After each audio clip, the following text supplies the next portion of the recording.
अरे रोज रोज करलू न खड़वाए रानी हो, रोज रोज करलू न खड़वाए रानी हो, कमाई बना त खैबू का मोर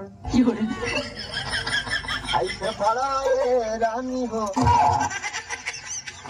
कमाई बना त खैबू का खड़वाए रानी हो। ये हो करे और से ना पट बेकार है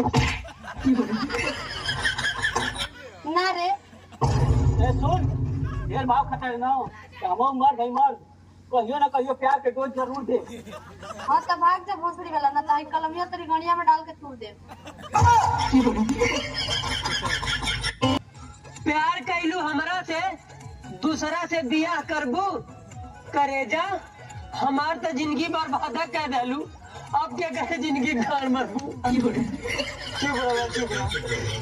करेजा हो तोहर हाथ जोड़ता नहीं, खा मत हमार भेजा हो। जाना तारा अरे कुल खेला जानता नहीं हो।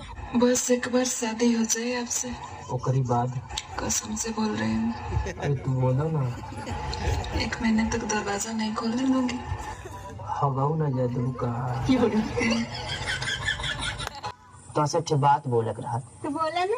बोल दी हाँ बोल दी सही में। हाँ हो तो सुना छींक टपाक डम डम। ये कहो अरे कर मतलब आई लव यू। सही में हाँ हो पूरा।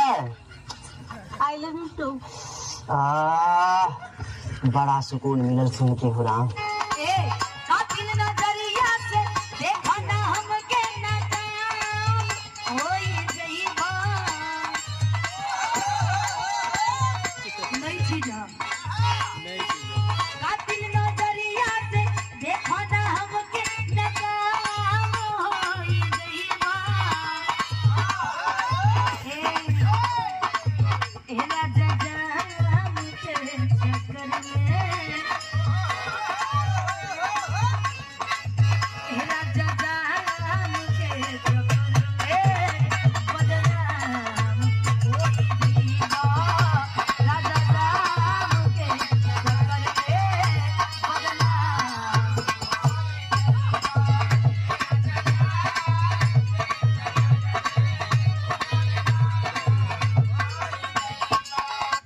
मैं किसी और से प्यार करती हूँ।